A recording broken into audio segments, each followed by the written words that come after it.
Submitter hazinyonyi umeme. Kinachotokea ni namna ya uendeshaji wa submitter hizo. Kuna wauzaji wa submitter wengi, na kinachotofautiana kati ya muuzaji huyu na muuzaji huyu ni mfumo anaoutumia ili kutengeneza token za hiyo submitter. Kwa upande wa submitter zetu, mfumo wake wa utengenezaji token umeunganishwa na system ya TANESCO, na kila mpangaji anapewa account na password yake. Vivyo hivyo na admin pia anakuwa na account na password yake. Mpangaji akiingia na account na password yake, anaweza akaiona tu submitter yake na anaweza uwezo kuitengenezea token kwa kupitia mfumo. Na kingine ambacho ameruhusiwa mpangaji kufanya ni kuclear temper kama kuna changamoto ya temper. Mpangaji yeyote akishanunua umeme, yani akapata zile tokens za TANESCO, anatakiwa aziweke kwenye mita ya TANESCO, na akishatengeneza token za submitter kwa kutumia mfumo wetu, aweke pia kwenye submitter yake. Kwa upande wa admin, akiingia na account na password yake, ataona submitter zake zote ambazo anazisimamia kama mwenye nyumba au msimamizi aliyeteuliwa. Na hizo submitter anaweza akazitengenezea umeme kwa kuweka token kwa mfumo wa uliounganishwa na TANESCO, au kama kuna changamoto yoyote kwenye mfumo, anaweza yeye akatengeneza direct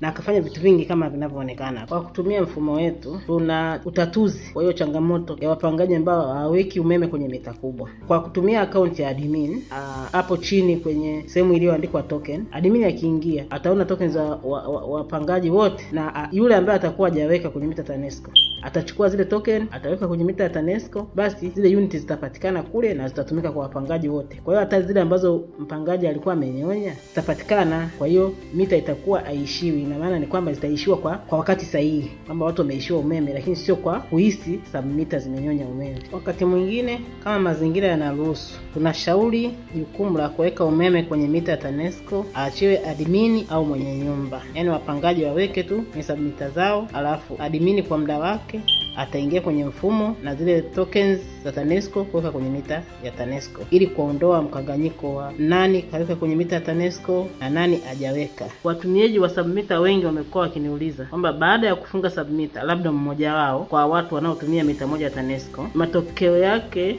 badala ya umeme matumizi kwenda sawa, yamekuwa mzigo umewaelemea wale wengine ambao hawajafunga submitter. Nikija kuwauliza na kuchunguza, inaonekana ni kwamba yule aliyefunga submitter, inawezekana yule muuzaji anamtengenezea token tu, au yeye anatengeneza token bila kununua na kuweka kwenye mita ya TANESCO. Matokeo yake anatumia umeme wa wengine, ndio maana mzigo unakuwa mkubwa. Kwa msingi huo, unakaribishwa utumie geared prepaid submitters ambazo mfumo wake wa kuendesha submitter hauruhusu udanganyifu.